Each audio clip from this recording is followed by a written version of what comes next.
Y ya estamos aquí con nuevos episodios de la segunda temporada de What If, en este caso los episodios 3 y 4, y en un próximo video veremos los episodios 5 y 6, así que sin más relleno, ponte cómodo y prepárate, que hoy resumiremos para ti los capítulos 3 y 4 de la segunda temporada de What If. Para el tercer episodio veremos qué pasaría si Happy y Hogan salvaran la Navidad. Este capítulo inicia con los Vengadores enfrentándose a un Hulk de color morado. No obstante, antes de abordar ese momento, exploraremos cómo llegamos a esa situación. Nos sumergiremos en la Torre de los Vengadores en Nochebuena, donde nos encontramos con los preparativos para la celebración. Happy asume la responsabilidad de la organización, ya que Jarvis está en mantenimiento y no puede encargarse de decorar el lugar. Además, se presenta una pasante de los Vengadores, Darcy. Ella trata de captar la atención de Happy, pero él aparta enviándola a comprar cosas sin importancia. Al mismo tiempo, Maria Hill sugiere que se centren más en los preparativos de la fiesta que en la seguridad del lugar, pero Happy, al querer que salga todo perfecto, se involucra en todos los aspectos. Por otro lado, Justin Hammer aparece para arruinarles el ambiente. El villano de Iron Man 2 toma el control de la Torre de los Vengadores con la intención de robar una muestra de la sangre de Hulk,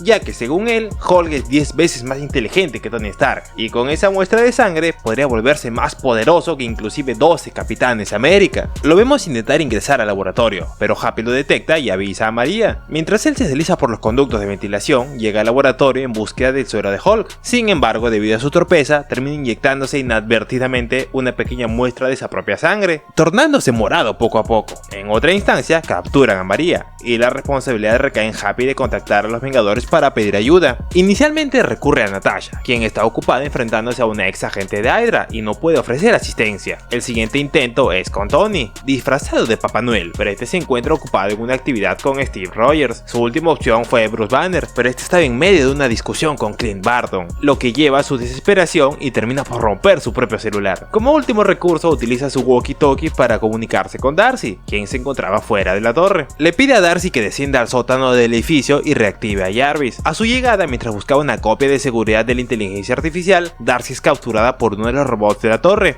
Happy, ahora transformada en un Hulk morado, comienza a destruir a todos los robots, forzando a Hammer a esconderse en otra sala. Esto permite que Happy libere a María y a Darcy, permitiéndoles activar a Jarvis de alguna manera, mientras él se ocupará de Hammer. Y después de enfrentarse a numerosos robots, Justin se pone la armadura Hulkbuster, dando inicio a la pelea final entre ambos. Inicialmente la lucha es equitativa, pero debido a la furia descontrolada de Happy, asegura su victoria sobre Hammer, y con las chicas reactivando a Jarvis, este llama a los Vengadores, alertándoles sobre la amenaza del nuevo Hulk. Sin embargo, gracias a la advertencia de Darcy de que en realidad era Happy, todos se tranquilizan, y con la impuntual llegada de Thor al campo de batalla, es que termina el tercer episodio de la segunda temporada de What If. Para el episodio 4 veremos qué pasaría si Iron Man se estrellara con el Gran Maestro. Este episodio comienza narrándonos cómo Gamora fue reclutada para formar parte de los Guardianes del Multiverso. En esta ocasión la historia se desarrolla a partir del año 2012, el momento preciso en el que Tony Stark derrotó a los Chitauri. Sin embargo, en este universo alternativo, Tony no pudo regresar a casa, y en su lugar llegó al remoto planeta Sakaar, donde se encontró con el Gran Maestro. El Gran Maestro muestra entusiasmo por la llegada de Tony, y le explica que el tiempo en Sakaar transcurre de manera diferente. Además le revela que han estado comentando mucho sobre él, y sobre que un hombre de hierro logró vencer a los Chitauri. Tony, al enterarse de la completa derrota de los Chitauri, asume que la Tierra está completamente a salvo. Sin embargo, a pesar de eso, siente la necesidad de regresar a casa para reunirse con su amada Pepper. Sin embargo, el Gran Maestro insiste en que Tony debe quedarse, ya que es su cumpleaños y necesita su presencia para la celebración. Inicialmente Tony no está de acuerdo, pero después de una amenaza que incluye armas, decide quedarse. En este universo alternativo, el Gran Maestro organiza un juego en el que varios de sus prisioneros compiten en carreras extremadamente peligrosas, y en una de estas carreras participa Valkyria. La vemos esforzarse al máximo para ganar la carrera, pero desafortunadamente su auto se estrella, recibiendo numerosos abucheos tras este incidente. Y después de este suceso, observamos que el Gran Maestro decide liberar a su campeón en la pista, una criatura peligrosa que derriba a Korg. Esto motiva a Tony a intervenir, aunque gran parte de su traje está fallando, haciendo que su intervención sea ineficaz. Afortunadamente son rescatados por Gamora, quien de manera inexplicable muestra intenciones de matar a Tony. Sin embargo, el Gran Maestro interviene y los encierra a todos como prisioneros. A pesar de ello, Gamora continúa intentando asesinar a Tony, revelando que es la hija de Thanos. Tony, por su parte, emplea su ingenio y los recursos disponibles para liberarse del artefacto del Gran Maestro y lograr escapar del lugar, aunque dejando a Gamora encerradita en la prisión. Ella logra liberarse más adelante y vuelve a encontrarse con Tony. En este momento, gracias a Gamora, Tony descubre que Thanos estuvo detrás del ataque a Nueva York, lo que lo acaba por enfurecer, ya que a pesar de haber ganado la batalla, batalla fue a costa de muchas vidas perdidas a manos de los Chitauri. Además de eso, responsabiliza a Thanos por la pérdida de su amigo, el agente Coulson. A pesar de estas circunstancias, Tony se controla y decide no acabar con la vida de Gamora, concentrándose en abandonar ese lugar primero. No obstante, opta por quedarse un tiempo más, con el objetivo de liberar al planeta de la tiranía impuesta por el Gran Maestro. Y dado que es el maldito Iron Man, busca aliados como Valkyria para formar un equipo y enfrentarse al Gran Maestro, con la estrategia de derrotarlo en su propio juego. Valkyria acepta la propuesta, y Tony decide aprovechar los desechos del planeta para construir un nuevo traje. En paralelo, Gamora confronta al Gran Maestro, pero la conversación se ve interrumpida por Tony, quien ha hackeado las comunicaciones del lugar. Tony busca adquirir el control del planeta, desafiando al Gran Maestro a una carrera, en la que el ganador se queda con todo el planeta. El Gran Maestro por supuesto acepta el desafío, y la carrera comienza con la inclusión forzada de Gamora, obligada por el propio Gran Maestro. A lo largo de la competición, el Gran Maestro recurre a trampas para vencer a Tony, quien a su vez sigue siendo perseguido por Gamora. En ese momento, Tony expresa la idea de que no debería replicar los errores de sus padres, sino que ambos deben esforzarse por ser mejores que ellos. Estas palabras hacen que Gamora reflexione gradualmente sobre lo que dice Tony. Sin embargo, la suerte de Iron Man cambia cuando pierde su vehículo, pero para sorpresa de todos, su traje se termina transformando en otro medio de transporte. La situación se complica aún más cuando el Gran Maestro continúa liderando la carrera, y Gamora se acerca lentamente a Tony. A pesar de ello, este hombre mantiene la esperanza de que ella no siga los pasos de Thanos. Finalmente, resulta que tenía razón, ya que Gamora ayuda a Tony a ganar la carrera utilizando el reactor Arc para ganar una gran velocidad y asegurar la victoria definitiva. El Gran Maestro por supuesto se niega a aceptar su derrota, pero termina siendo derretido por un disparo de su propia arma. Este evento marca la liberación de sacar de la tiranía del Gran Maestro, haciendo que Valkyria sea designada como la nueva líder del lugar. Y con todo esto resuelto, Tony decide regresar a casa, pero su regreso es interrumpido por Gamora. Sin embargo, ella busca la ayuda de Tony para derrotar a Thanos, y tras lograr este acto, concluye el cuarto episodio de la segunda temporada de What If. Muchas gracias por haber visto el video hasta el final. Recuerda que puedes suscribirte y activando la campanita para estar al tanto de nuevos resúmenes. También no te olvides que puedes seguirme en mis demás redes sociales, todos los links están en la descripción, así como mi canal secundario. Y ahora sí, nos vemos en el siguiente resumen. Chau chau.